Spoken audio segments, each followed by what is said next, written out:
Saudara, Bina Iman kali ini akan mengambil tema lemah lembut dan pikiran ke atas. Diambil dari kitab Kejadian pasal 1 ayat 20-23. Berfirmanlah Allah, hendaklah dalam air berkeriapan makhluk yang hidup dan hendaklah burung berterbangan di atas bumi melintasi cakrawala. Maka Allah menciptakan binatang-binatang laut yang besar dan segala jenis makhluk hidup yang bergerak, yang berkeriapan dalam air, dan segala jenis burung yang bersayap. Allah melihat bahwa semuanya itu baik.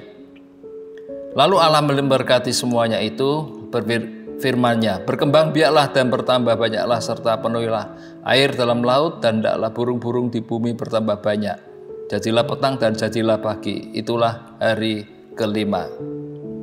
Saudara, kitab Kejadian adalah blueprint dari apa yang direncanakan, yang dikehendaki Tuhan. Jadi kalau kita belajar akan kitab Kejadian, kita akan banyak mengerti maksud dan tujuan Tuhan di dalam penciptaan. Saudara, penciptaan alam semesta itu bukan karena evolusi, tapi karena Allah yang berfirman. Nah, apa maksudnya Tuhan menciptakan makhluk hidup di dalam air? Saudara, makhluk hidup di dalam air itu bergeraknya berdasarkan kelenturan, sehingga bisa meliuk-liuk dan bisa bergerak di dalam air dengan bergerak sangat cepat atau melesat. Nah, kelenturan itu identik dengan lemah lembut, tidak keras hati, tidak keras kepala, mau terima pendapat orang lain, mau terima nasihat, kritikan, dan mau terima teguran. Nah, air itu dalam Alkitab menggambarkan masa manusia yang banyak.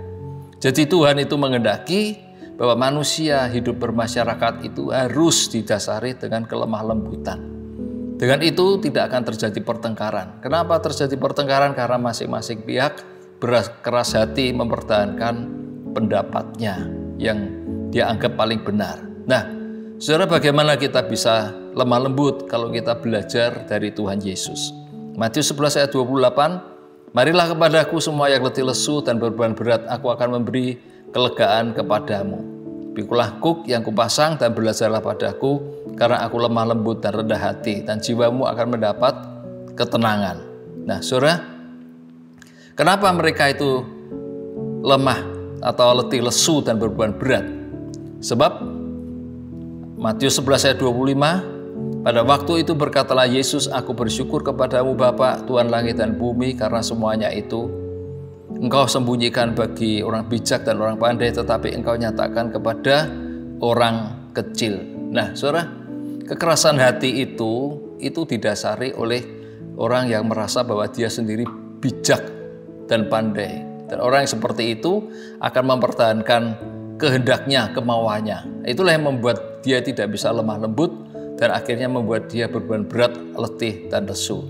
Dan orang yang bisa rendah hati atau lemah lembut itu adalah seperti bayi. Di sini dikatakan bayi yang belum bisa bicara. Artinya orang yang sama sekali tidak ahli dalam berpikir menggunakan kaidah-kaidah manusia atau logika. Orang yang mudah untuk diberi wejangan atau diberi nasihat oleh Tuhan. Itulah orang yang lemah lembut. Nah, orang yang alami letih lesu dan beban berat itu adalah orang yang alami penderitaan, problem, namun dia tidak tahu bahwa kenapa dia mendapatkan problem itu. Dia tidak mendapatkan pencerahan apa kehendak Tuhan. Nah, saudara, karena apa? Karena mereka bersikukuh dengan logika berpikirnya itu. Contohnya Yohanes Pembaptis. Di sini dikatakan Yohanes Pembaptis ada di penjara, dan setelah dia mendengar Yesus melakukan banyak mujizat, dia kirim muridnya dan bertanya, apakah aku harus menunggu Mesias yang lain yang akan datang? Kenapa? Sebab Yohanes Pembaptis itu merasa letih lesu di dalam penjara, dan dia tidak tahu kenapa dia ada di dalam penjara, saudaraku. Nah, Tuhan ciptakan burung bersayap untuk terbang di atas bumi. Artinya apa? Burung yang bisa terbang itu berarti dia bisa melawan gravitasi bumi atau daya tarik bumi. Dengan apa? Dengan kekuatan sayapnya. Nah, sama seperti kita, saudara, ini sebagai satu teladan bahwa kita pun tidak boleh ditarik atau tidak boleh terpengaruh oleh gaya keindahan atau kenikmatan dunia, yaitu kita dengan kekuatan Roh Kudus. Nah, hari kelima itu sebenarnya menunjukkan suatu masa di mana start dimulai zaman gereja. Ya. Zaman gereja seharusnya gereja itu hidup tidak boleh memaksakan kehendak sendiri, tetapi hendaklah selalu hati mau menerima segala kondisi karena percaya bahwa tidak ada satupun yang di luar kendali Tuhan. Saudara, demikianlah Bina Iman kali ini kiranya bisa menginspirasi bagaimana seharusnya kita hidup di muka bumi ini supaya kita alami pengangkatan. Kiranya Tuhan Yesus memberkati kita semua. Amin.